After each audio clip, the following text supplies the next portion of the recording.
今天呢，我们就开始学习这个普贤行愿品。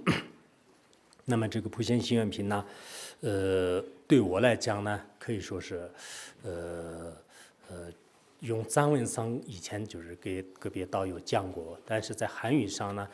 第一次，虽然读过，虽然就是每天都是念诵，汉文也念诵，藏文也念诵，已经这么多年了，就是20多年了，但是呢，给别人真实讲课的话，那几乎是，没有讲过，所以这次呢，我自己认为是，很开心啊，就我这一辈子当中呢，就是有过这么一个机会啊，就是因为人生都是无常的，也许是第一次讲，就是也是最后一次这个讲，但不管怎么样呢，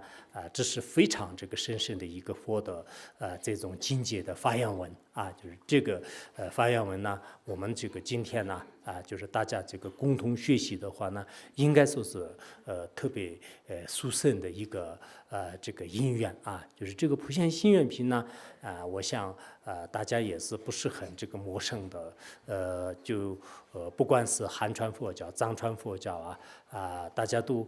特别重视的一部法，但是它的词句和一些文字上看呢，也不是很好懂的啊，应该呢。每一个人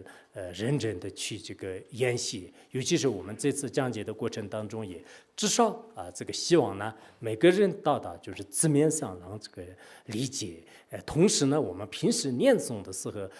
边这个观想它的意义，边呢就是念诵，那这样的话呢，就是这个意义和功德呢，就是更是这个不可思议啊，就是这个那么我首先呢，就是应该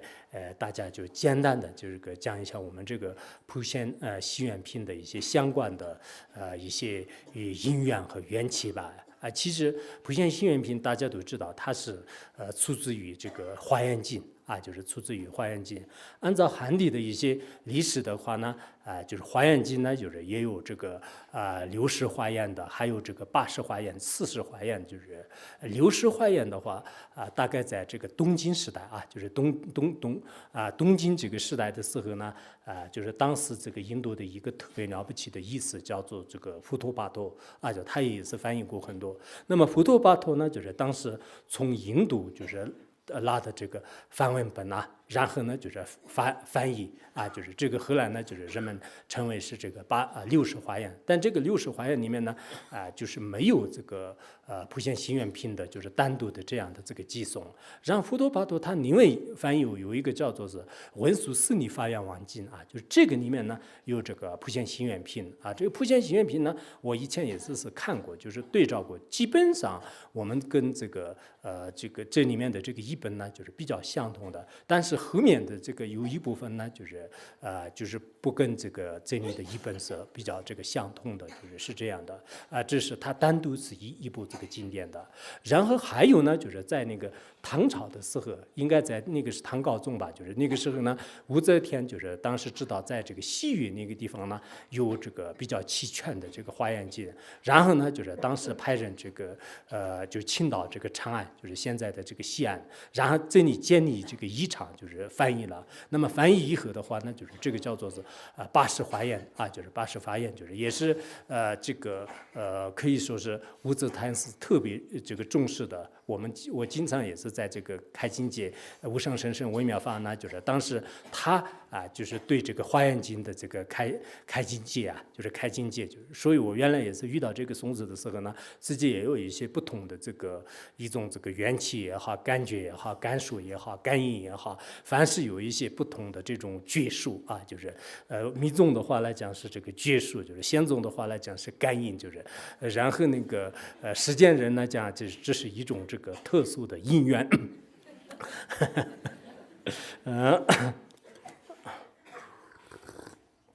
自从那个遇到这个寄诵以后呢，我也是莫名其妙的，每天都是就是在这个讲课之前呢，就是就接诵就念这个接诵。那么这个呢，好像也不像这个藏地传法的这个风格，也不像汉地传法的风格。但不管怎么样呢，就是我有我的一个独特的这个性格，也是这叫做是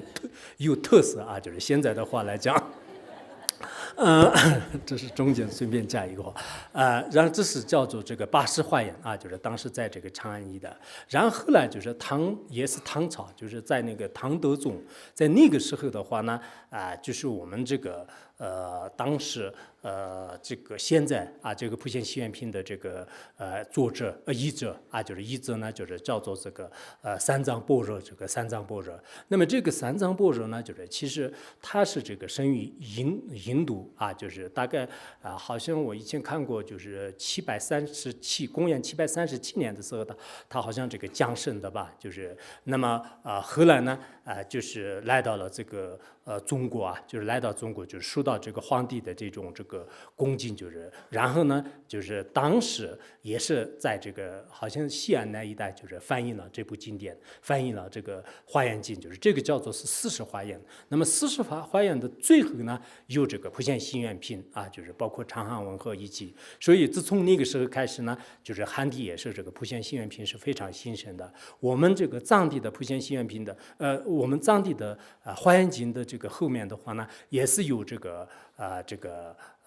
怎么说就是也是有这个莆田心愿品就是莆田心愿品，这个是跟这个四十华严呢就是相同的。那么我刚才讲的60和80华严当中呢，就是应该是没有的，就是应该是没有的。那么这个莆田心愿品呢就莆田心愿品呢就是第一个是从这个怎么说就是作者也好，或者说是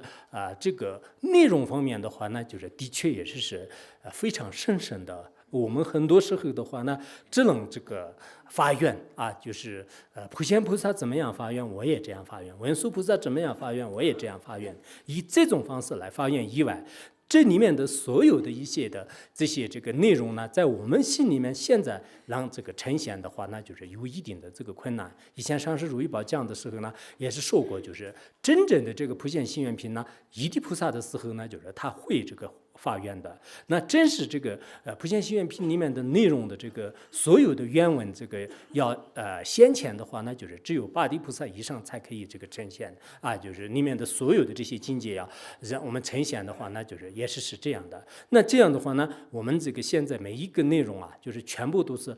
非常这个简单的脑海里面显现，或者说能做到的话呢，当然是有一定的困难。但是我们呢，一定要就是要做，就是现在要发这个愿。就像我们实践的，比如说现在这个读幼儿园的，或者是有些孩子的话呢，家长这个要求呢，就是读这个什么四书五经读弟子规就是如果非常这个记忆力特别好的时候呢，这些这个顾问呢，就是朗朗上口的话呢，那么成年的时候他可以这个用的时候运用自如，就是非常容易。同样的道理，我们现在凡夫人呢，那么我们现在就是拼命的发愿，拼命的念，那么到我们这个最后从一地菩萨以上，或者说是我们的这个境界越来越高的时候呢，这里的这个发愿文呢，就是全部在我们身体当中也是可以这个体现的就是可以体现的。因此呢就是首先就是了解，就是这个普贤心愿品质的确也是特别的这个重要就是比如说我们上师如意宝的话呢，那么就是到这个汉地五台山发愿的时候呢，也是就是念这个普贤心愿品就是然后到这个印度金刚座发愿呢，也是念这个普贤心愿品。然后我们学院里面就开任何一个法会的时候呢，要这个每天的是就是诵这个4遍以上就是诵这个4遍以上，而且这个每一天就是讲课的时候呢，也是就是都没有这个断过就是都没有间断，就是一直这个法王如意宝也是这样的。后来的我们包括一些法师的这个课也好，我们都是每天都是不间断的念诵这个普贤心愿品。我昨天也是一个开玩笑，就是我也说了，我说这个念普贤心愿品的现在有从85年到就是今年是2012年，那这样的话呢，接近可能27年8年吧，就是这么长时间当中，就是每天都是几乎就我的印象当中的话呢，就是可能出去就是有时候是耽误了1、2天的这个普贤心愿品没有念，但没有念的话呢，我就过2天以后呢，就是我算是我的功课，就尽量恢复，就是这样的。一直我个人来讲是念了肯定非常多的。去年有一段时间的时候，我们当时要求这个魏老师呢，就是要诉我们这个3个多月的时候呢，就是普贤心愿品，我们每天念一遍的话，念了这个这个100遍啊，就100遍，就是我们这样算的话，那一年的这个讲课的时候的那个功德啊，就是特别大，就是慢慢积累起来的话呢，也是特别大。为什么是这样呢？那么这是所有的这个佛经当中的一个发愿望，也就是说，华严经的所有的内容的话呢，就可以在这个普贤行愿品的这个寄送当中就是可以这个圆满或者是贵释的。因此呢，人们也是经常这个称为叫做是孝华严，就是也有这种这个说法啊，